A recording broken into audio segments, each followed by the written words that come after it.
Iran's murderous terrorist leaders are paying for their crimes against America, and they are paying in blood. Since 1979, the terrorist Iranian regime has actively and intentionally facilitated the killings of Americans. They chant death to America and fund other radical terrorists who attack our country and are seeking to destroy Western civilization itself. These terrorists seized our embassy and took 66 Americans hostage in Tehran. They slaughtered 241 U.S. service members with a truck bombing in Beirut. They killed and maimed hundreds of American service members in Iraq. And this is just a small fraction of their blood-soaked record. Prior leaders have been too weak and ineffective to address this threat. Some, like Barack Hussein Obama, even sent pallets of cash that ultimately financed this terrorist crusade against the United States and our people, while signing stupid and naive deals that put Iran on the path of developing nuclear bombs. After years of endless appeasement and empty statements from politicians on both sides of the political aisle in this town, President Trump is finally the man of action. President Trump is holding these monsters accountable and permanently extinguishing their nuclear ambitions.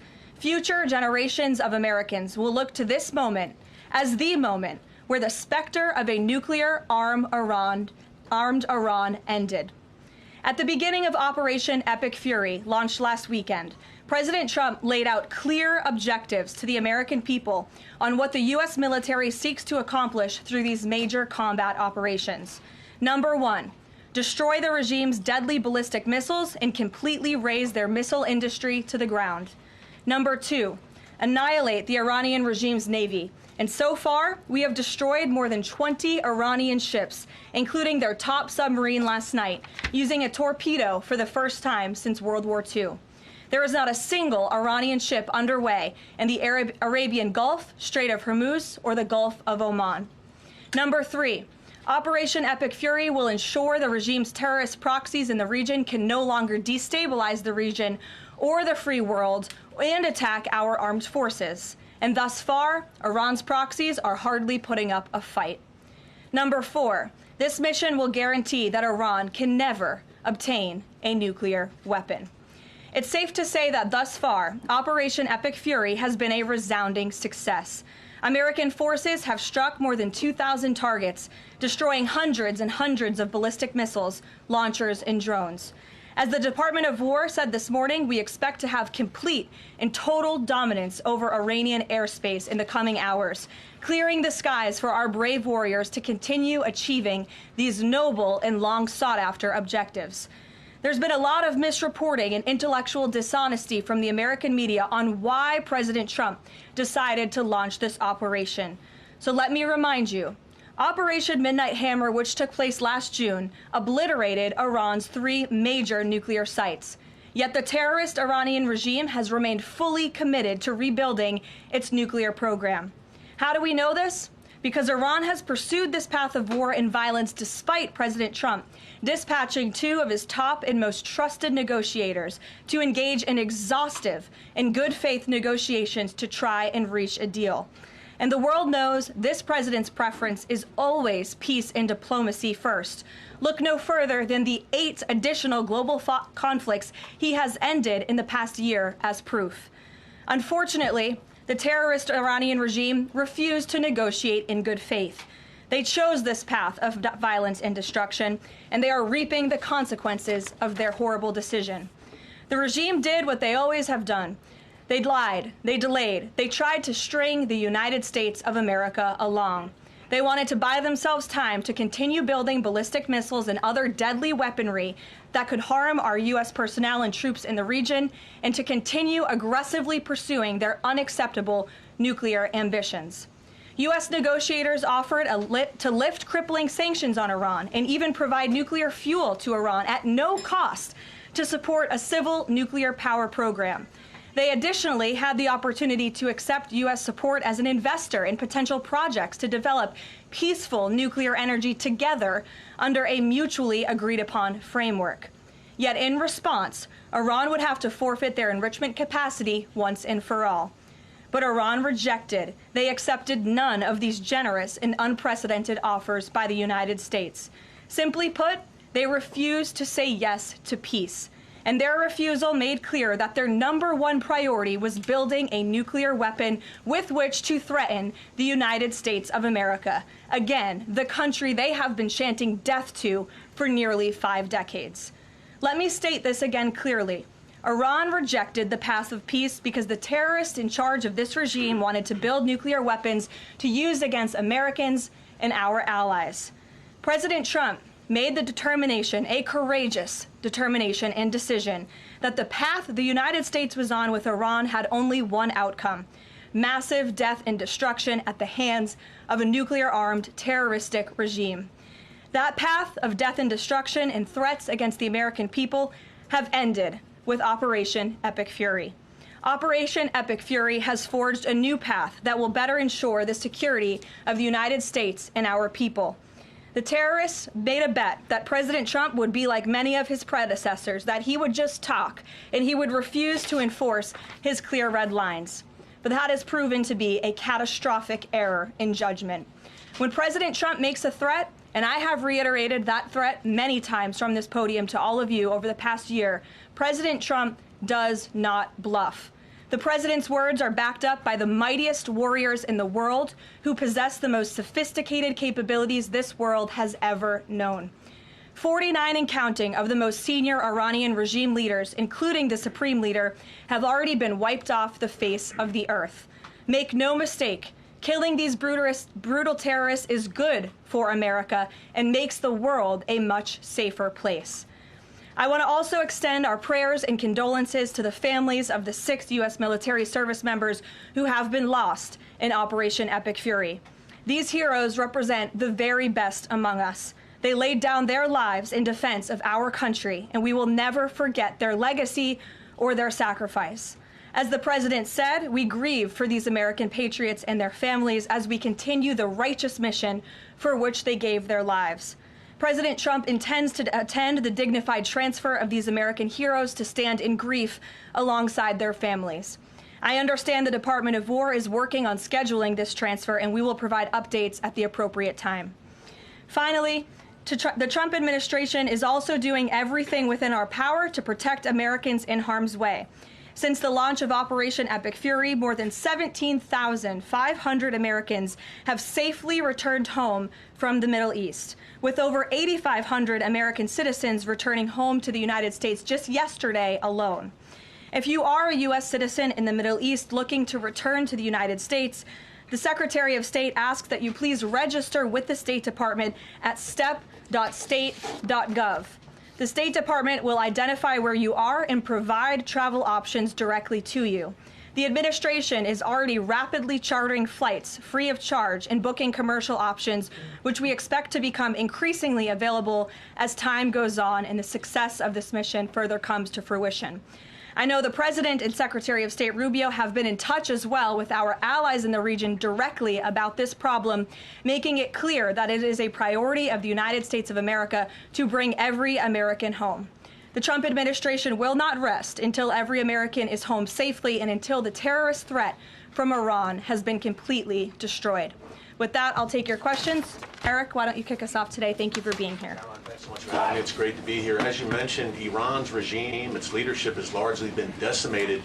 Do we have a sense right now of who is actually calling the shots in Iran? And we're also hearing reports that the Supreme Leader's son may be named his successor. Do you have any more information about that? I just had a quick follow-up as well. Sure. We've seen those reports as well, of course, and this is something that our intelligence agencies are closely monitoring and looking at. The truth is, we'll have to wait and see. The president has said repeatedly that the objectives of Operation Epic Fury are the 4 military objectives that I laid out for you previously: to destroy Iran's navy, to destroy their ballistic missile capacity, to ensure their proxies in the region can no longer harm Americans, and to also ensure that they can never obtain a nuclear weapon. As for what comes next for Iran, the president has said, of course, it's a good thing for the United States to want freedom for the Iranian people, and ultimately we hope that freedom rests in their hands. Caroline, we see the Arab and Muslim nations coming under fire as well. President Trump's vision for the region has been to bring the Arab and Muslim nations to the table together. Abraham Accords, obviously, with Israel. If this regime topples, could we see a new day in the region and really a new Middle East come out of this when the dust settles? Well, the greatest deterrent to true and long-lasting peace in the Middle East has always been the rogue Iranian terrorist regime. And our Arab and Gulf partners in the nation admit that, as well as, of course, our close friend and ally Israel. We have seen all of the Arab partners in the region come together during this time on the phone with President Trump, many of them commending him for this bold and brave action to protect American troops and our bases in the region that are housed in many of these Arab and Gulf states. And I know that many of these regional partners are contributing their air defense capabilities as well. Jordan, Bahrain, Saudi Arabia, the UAE, Qatar, Kuwait, and the president continues to be engaged with all of them. Welcome. Garrett. Also have two, if you'll humor me. Axios, I think, was the first to report this morning this phone call between the president and Prime Minister Netanyahu, saying that Netanyahu had given the U.S. this information about where the Ayatollah would be and then he'd be with his deputies on Saturday. How important was that information in the president making the decision to strike where and when he did? I think it was important with respect to the timeline, but I think the president, prior to that phone call, had a good feeling that the Iranian regime was going to strike United States assets and our personnel in the region. And the president was faced with a choice. Does the United States of America use our military and our capabilities to strike first, to take out this threat that has been threatening our country and our people for 47 years, or is he going to, as commander-in-chief, sit back and watch as the rogue Iranian regime attacks our people in the region? That's obviously an unacceptable decision. For the second choice there is unacceptable to the president, which is why he made this decision. As for where the Ayatollah was going to be, that obviously had an impact on the timeline of the operation, but not quite the president's decision in its entirety. And then on the way the public is viewing this, we were sitting here last week. I asked you if the president was going to make this a big part of the State of the Union, if he felt like he had to sell the possibility that he'd do strikes like this. We're now 5 days on. He hasn't done kind of the traditional speech to the nation part of it. Does the president believe the country supports the actions that he's taken so far in Iran? I think he does, and I think the president knows the country is smart enough to read past many of the fake news headlines produced by people in this room that this action was unjustifiable. Again, this is a rogue terrorist regime that has been threatening the United States, our allies, and our people for 47 years. And the American people are smart enough to know that. And they've also been smart enough to listen to the president himself, not just over the past year in this second term, but during his first term as president, and also for the past 40 years of his life. This is a president who has been remarkably consistent on this issue, that Iran can never obtain a nuclear weapon. And the president tried peace through diplomacy, exhaustively and extensively. He and his team gave it their best go, and the president ultimately came to the determination that peace was not a pursuable path. The Iranian regime, they want death, they want destruction, they want to kill Americans, and that's unacceptable to this president. It's intolerable to him as commander-in-chief. Jackie. Thank you, Caroline. Obviously seen the update from the State Department on the 17,500 Americans that have already come back, including some 8,000 just yesterday. There are still 6,000 that are looking to get out, as I understand it. And just in the context of what you just told Garrett about the president's decision on a timeline, if he had decided to do this strike before receiving, the specific intelligence about the meeting on Saturday, should there have been more done in advance of the strikes to try to get those Americans in the region resources and information to get home before day 3 of the war? There was many signs put out by the State Department, and I wish that everyone in this room would report on them. The Secretary of State issued level 4 travel advisories dating back to January for many of these countries in the region. On January 14th, the U.S. mission to Saudi Arabia advised personnel and Americans to exercise increased caution and limit non-essential travel to any military installations. On February 11th, the U.S. Department of State Consular Affairs shared a list of countries with level 4 do not travel advisories. You can't be much more clear than that. Do not travel to these following countries. On February 23rd, the U.S. Embassy in Lebanon ordered non-emergency government personnel and family members to leave Lebanon due to safety risks, and we helped them do that. On March 2nd, the State Department urged U.S. citizens to depart Lebanon immediately. With respect to Iran, on February 27th, the Secretary designated Iran as a state of sponsor of wrongful detention and stated no Americans should travel to Iran for any reason. And again, on February 27th, the U.S. ambassador to Israel warned Americans to leave Iran, and they provided travel advisory alerts through the U.S. Embassy in Jerusalem. So the State Department was all hands on deck on advising extreme caution and do not travel alerts to Americans in the region. With respect to the Americans who are still in the region now, again, the State Department is asking that they register at the website so they can directly identify you, and we are actively and rapidly working to charter flights. There is some commercial flights that are taking off intermittently from these countries, and we plan to get Americans on board as quickly as possible, again, free of charge to them. And we have some additional measures that I think will be announced in the coming days. Again, I can also reiterate from the President's perspective, this is something he's brought up directly with our allies and partners in the region, that we expect their help in getting Americans home, and we will do that, and we will not rest until every single American is returned home safely. Thank you. And then one follow-up just on how people might be experiencing this at home. With respect to the economy and the cost of oil spiking, is there a need to start those Navy escorts in the Strait of Hormuz now to sort of blunt the impact to people? And also, because Spain is a member of the EU, does that at all put a wrinkle in the President's plan for a trade embargo with them? With respect to Spain, I think they heard the President's message yesterday loud and clear. And it's my understanding over the past several hours they've agreed to cooperate with the U.S. military. And so I know that the U.S. military is coordinating with their counterparts in Spain. But the President expects all of our European allies, of course, to cooperate in this long sought-after mission, not just for the United States, but also for Europe, to crush the rogue Iranian regime that, again, not only threatens America, but also threatens our European allies as well.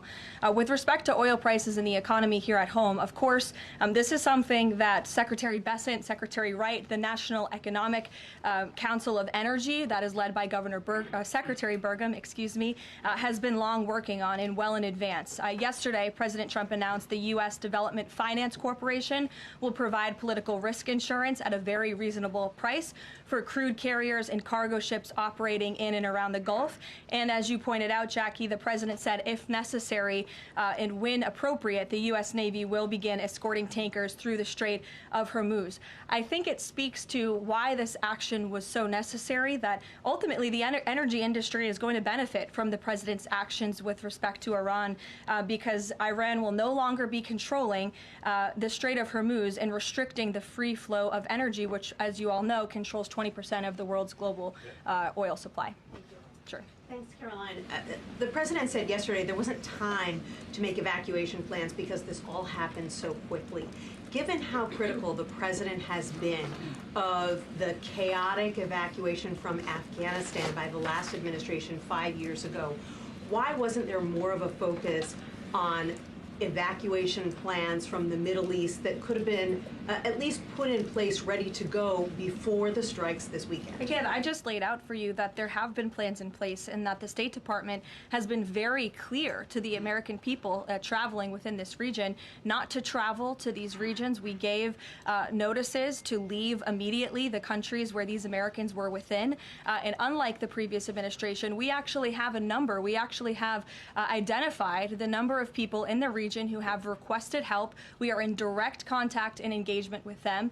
And you have to keep in mind, there's a few thousand people who have requested assistance to come home in comparison to the millions who we understand are in the region.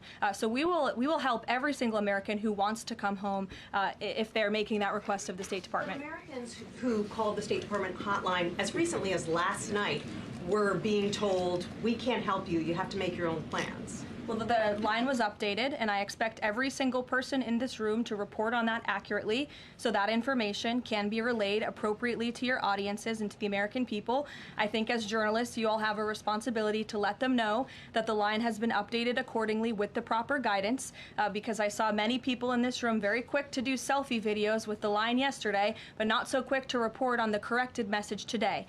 So that is something the administration quickly worked to address, and we have fixed that problem. However, However, we're also pointing to people to the website, again, to register so that we know exactly where you are. So when there are commercial flights moving into that area, when there are chartered flights moving into that area, we can get Americans on planes as quickly as Do you possible. have any details on how many charter flights have been able to get out of the region so far with Americans on board? I don't have an exact count for you, but I know that we're working on chartering many flights. As soon as we were doing it yesterday, we're doing it again today.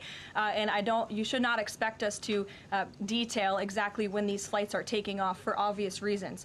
The Iranians have shown that they are not going to hesitate to target civilians in the region, which is completely intolerable. But for safety and security reasons, we're not going to be broadcasting when flights full of Americans are going to be taking off, obviously. Danny. At the top there, you said that the Iranian regime is being absolutely crushed. Can you explicitly say then whether or not regime change is a goal of President Trump's operation? The goals of this operation have been made very clear, Danny, and the president has said them in his speech when he launched this operation and released that video in the middle of the night to all of you and to the world. The stated military objectives of Operation Epic Fury are as follows: eliminate Iran's ballistic missile threat, destroy their naval capability, disrupt missile and drone production infrastructure, sever their pathway, and end their pathway to nuclear weapons. And I can report, as you all saw from the Pentagon today, that thus far this operation has been remarkably successful. Again, we're moving towards complete and total control of Iranian airspace. We have continuous 24/7 strike operations ongoing. We've had more than 2,000 targets that have been struck. Nearly 2,000 munitions have been employed. The first 24 hours of this campaign were described nearly as twice the scale of the 2003 shock and awe campaign. And we've seen that the enemy, the Iranian rogue regime, their retaliatory strikes against the United States and the threat reduction has reduced significantly. If you look at the Iranian ballistic missile launches, they're down 86% from day one levels. So while the United States military continues to increase its complete dominance over this rogue regime, they are weakening day by day. Regime change is not a phrase that you would want to use. Again, Operation Epic Fury, I just detailed the goals and objectives of this very quickly. But obviously, as the president has said numerous times, do we want to see Iran being led by a rogue terrorist regime? No, of course not. So any day the United States of America is taking out a terrorist is a good day for our country and a good day for our people.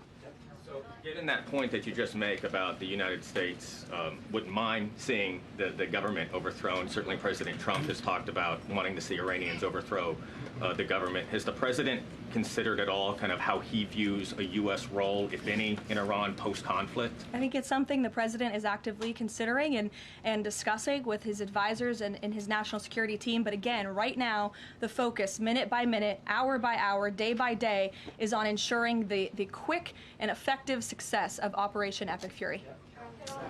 Sure. Go ahead. I want to ask you about the U.S. munitions stockpile. I don't even know who's speaking because I wasn't looking at you. But you can ask a question and then I'll go to you. Caroline, I want to ask you about the U.S. munitions stockpile.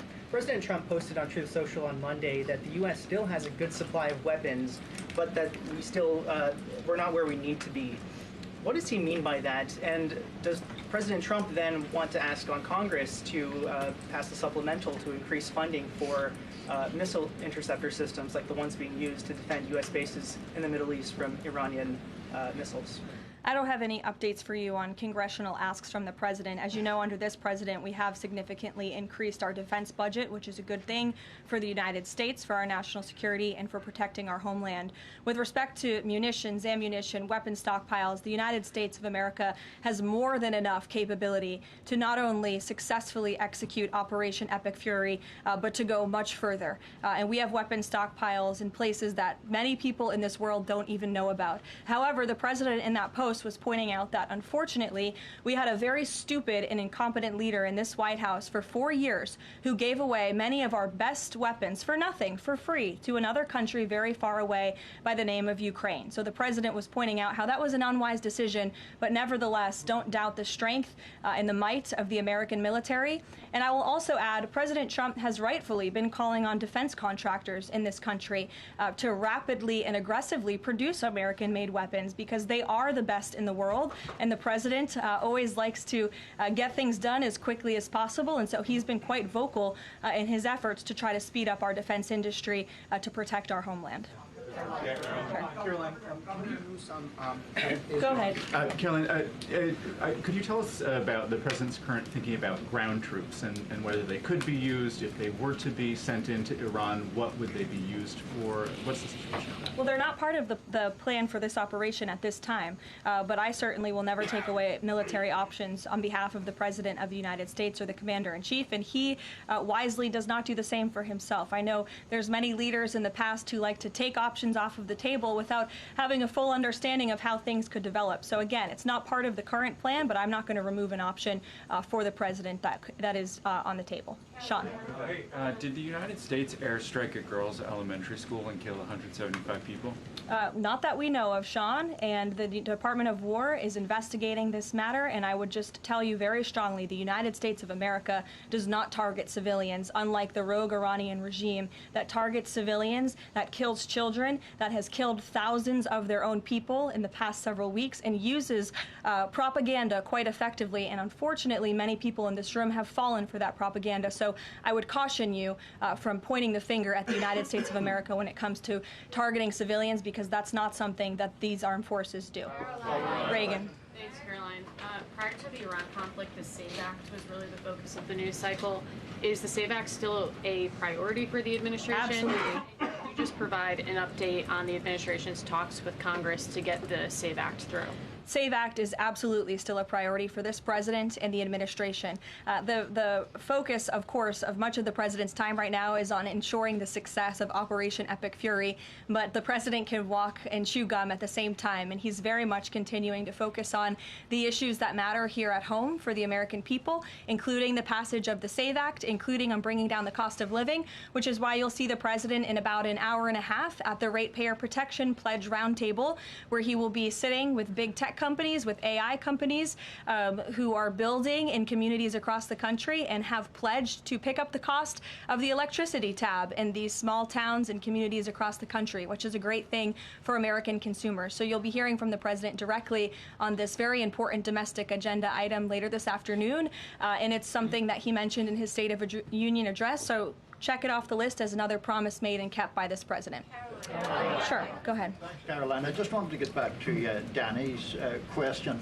So those four objectives that you read out do not explicitly include regime change. If those objectives were achieved and the Islamic Republic still existed, would that be an acceptable outcome? That's a hypothetical question that I'm not going to engage in. Again, right now, the president and the commander-in-chief are focused on executing the success of Operation Epic Fury, which we are already doing so in a very tremendous and impressionable way. Stephen. Thank you, Caroline. Two questions. The Trump administration reportedly is considering arming Kurdish forces in the hopes of inspiring a popular uprising in Iran. Could you comment on that report? I can comment on the fact that the president has held many calls with partners, allies, and leaders in the region, in the Middle East. He did speak to Kurdish leaders with respect to our base that we have in northern Iraq. But as for any report suggesting that the president has agreed to any such plan is completely false and should not be written. President Trump was saying yesterday that he is okay with someone from within taking over in Iran. He spoke about how Venezuela he saw as a successful model where Delcy Rodriguez took over and had a better relationship. Iran's President Pezeshkian, he took office in 2024 as a relative reformer. He's part of a three-man council now replacing the supreme leader. Does President Trump see him as a potential successor who is more pliable? Again, that's another hypothetical, and I haven't spoken to the president about this specific individual, so I don't want to get ahead of him on any assessments that should be made. Thank you. Yesterday, the president acknowledged that oil prices will be a bit high. As for gas prices here in the U.S., what is the admin doing right now to counter that? I mean, should they skyrocket? Is there a plan to help, Americans right now with those higher gas prices? And then a second question. On the rash that was on the president's neck, the White House physician said it was a preventative skin cream that he was using, but why is the president using this cream? What are they trying to prevent with this cream? To your second question, I don't have anything additional to add to the physician statement that we provided to all of you on those questions, but I know the statement said that the redness on the neck will dissipate within the next couple of weeks. To your first question about oil prices, thank God we have a president who has exuded American energy dominance over the past year, an administration that is wholeheartedly focused on keeping prices stable as best as we can. Of course, this operation is temporary to protect the homeland, but crude oil prices did fall yesterday. They remain stable today after the president announced steps to ensure the stability in global energy markets. Again, those include the DEC offering reasonably priced political risk insurance and the potential for the U.S. Navy to provide protection for the flow of energy through the Strait of Hormuz. It is the president's belief and his economic team's belief that the economy continues to be very strong. It's robust and will be able to weather any of the temporary impacts of Operation Epic Fury. John. Thanks a lot, Caroline. Just to follow up to that, the timeline for making the Strait of Hormuz safe for oil tankers to transport their oil through the strait, what is that timeline, and what can the president do to speed up that timeline? I don't want to commit to a timeline, but certainly it's something that is being calculated actively by both the Department of War and the Department of Energy. They're working very closely. Both secretaries are in all of the briefings on this subject with the president, and this is, again, something they're monitoring. And if and when necessary, the United States Navy will provide assistance to escort oil tankers through the strait. Caroline. Sure, in the blue. Thank you, Caroline. You're not in blue, Andrew. Go ahead. Yeah, thank you. Well, I guess you are, sort of. I'll go to you after. You had mentioned about the commercial aircraft being used for the evacuations. What about the use of military aircraft? Would that happen in conjunction with that or subsequent to? That is something that is definitely underway, and of course we're going to use that in conjunction. We want as many planes, whether they're chartered, commercial, or military, taking Americans out of the Middle East and returning them safely home. So yes. Andrew, go ahead. You're welcome. At the top of the briefing, you listed a long list of grievances against the Iranian government, going back to the takeover of the embassy in '79, barracks bombing in the 80s, etc. But no one from the administration has laid out the imminent threat that was supposed to be taken care of by this. And the rationales offered by, say, Secretary Rubio, the president's national security advisor, said that the threat was retaliation against American interests from Iran after Israeli strikes. The president says it was his own feeling that Iran was going to attack. Why is it that across the administration you can't say what the imminent threat against the United States was that required us to launch this? And also, Prime Minister Starmer told Parliament today that his reason that he didn't allow the use of British bases was that he was not satisfied that there was a lawful basis and a viable, thought-through plan. Was there an attempt to provide the UK government with a legal basis for these strikes and a viable, thought-through plan? To the first question, I completely reject the premise of your question. You have had the President of the United States, the Secretary of War, the Chairman of the Joint Chiefs, the Vice President of the United States, the Secretary of State, and now I am out here today to explain to you exactly what led the President to make the decision to launch Operation Epic Fury. And President Trump does not make these decisions in a vacuum. This decision to launch this operation was based on a cumulative effect of various direct threats that Iran posed to the United States of America, and the President's feeling based on fact that Iran does pose an imminent and direct threat to the United States of America, based on the fact that they are the world's leading state sponsor of terrorism, based on the fact that they were rapidly and aggressively building up their ballistic missile program to give themselves immunity within their country alongside their navy, so that inside their entire country, they could continue to create nuclear weapons and nuclear bombs, which would, of course, pose a risk to Americans in the region and even Americans one day here at home. And then another point on this is the president found that through these extensive, exhaustive, failed negotiations with Iran, that they were hell-bent on death and destruction. So again, the president was not going to be just another president on a very long list who sat back and stood by and passed the buck of this direct threat to the next administration. The president had a feeling, again, based on fact, that Iran was going to strike the United States, was going to strike our assets in the region, and he made a determination to launch Operation Epic Fury based on all of those reasons. And I would like the media to actually report on all of them, rather than just picking sound bites from one person in this administration and saying, oh, they're contradicting the other person. No, again, these decisions are not made in a vacuum.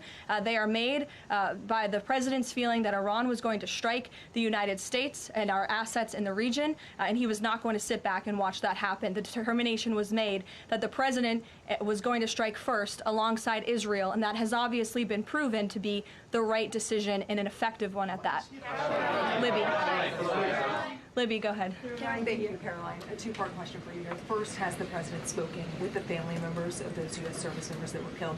Second, given what you've outlined throughout this entire briefing, I mean, the United States has sunk a bunch of Navy ships. We've hit all of these targets. What can Americans expect the goal to be moving forward now that the U.S. has accomplished all of this? What is victory, given we've even taken out Iran's supreme leader? That was an explicit goal. Again, victory will be determined by the commander-in-chief once the goals and the objectives that we have repeatedly laid out are fully realized. Again, we just, in the next few hours, will be achieving that dominance over the skies, which means the United States military will be raining missiles and weapons down on Iran to hit these specific targets that have been identified as crucial to take out by the Department of War. Caroline. John. Thank you so much, Caroline. Has the U.S. posture changed in regard to a nuclear North Korea, given the latest strikes on Iran and the fact that the stated goal is to make sure that Iran is not a nuclear country? I don't have any change in position with respect to North Korea today. Thank you. A quick follow-up. There's been reports that Ali Khamenei's son has been elected as the next supreme leader. Does the administration think that he is a part of the same regime as his father? Would they like people in the country to rise up and get him out of power? There's reports he's been elected or that he's assuming to be elected. One of the likely options. Pardon me, what was that? That he's one of the likely options or that he has been elected. Okay, so we'll wait to confirm until someone actually is elected. Caitlin. You just mentioned that the president is going to attend the dignified transfer for these families. Given what Secretary Hegseth said this morning, is it the position of this administration that the press should not prominently cover the deaths of U.S. service members?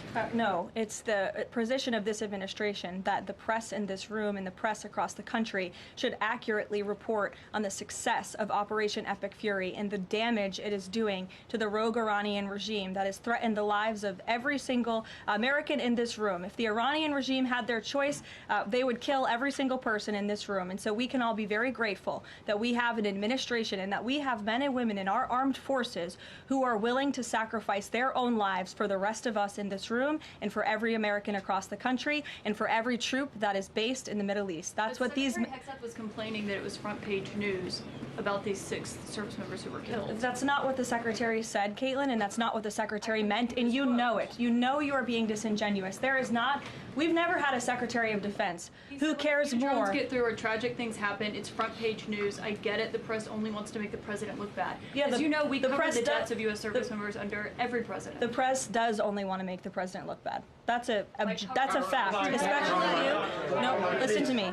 Especially you and especially CNN. And the Secretary of Defense cares deeply about our war fighters and our men and women in uniform. He travels all across this country to meet with them, to connect with them, and your network has hardly ever probably reported on that. You also had the chairman of the Joint Chiefs, Chairman Kane, who's a brave patriot, standing alongside the Secretary at the Pentagon this morning, again expressing his condolences to these families. And I just told you that the President of the United States will be attending their dignified transfer. So please, That's not making the president look bad. That's showcasing that. We expect you to cover that as you should. We expect you to cover that as you should, Caitlin. But you and your network know that you take every single thing this administration says and tries to use it to make the president look bad.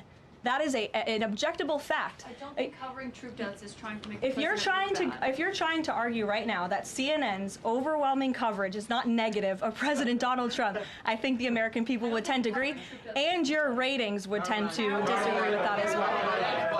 Go ahead. Thank you so much. On the school strike, back to that for a minute. I understand that the U.S. does not target civilian infrastructure. That's what you said. Can you say that there's any evidence right now that it was not a U.S. strike? And then also, you didn't mention Israel in that.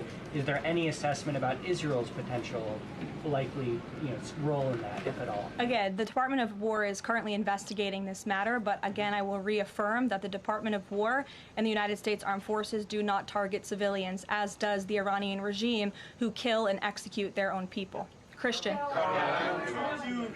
On two separate issues, Karoline. First, what can you tell us about the military operation in Ecuador? And then secondly, is the president considering invoking the Defense Production Act to boost munition stockpiles while we are in this conflict? It's not something I've heard the president consider, but as you know, the president has been in pretty direct correspondence and public correspondence with defense contractors, asking them to aggressively speed up their manufacturing of American-made weapons, which again are the best in the world. With respect to Ecuador, I would point you back to the statement released by the U.S. Southern Command. On March 3rd, Ecuadorian and U.S. military forces launched operations against designated terrorist organizations. These operations are a powerful example of the commitment of partners in Latin America and the Caribbean to combat the scourge of narco-terrorism. And together, we are taking decisive action to confront narco-terrorists who have long inflicted terror, violence, and corruption on citizens throughout the hemisphere. And on that, I would also add that this weekend, I'm pleased to announce, the president will welcome the heads of state from 12 nations across our Western Hemisphere in Miami, Florida on Saturday.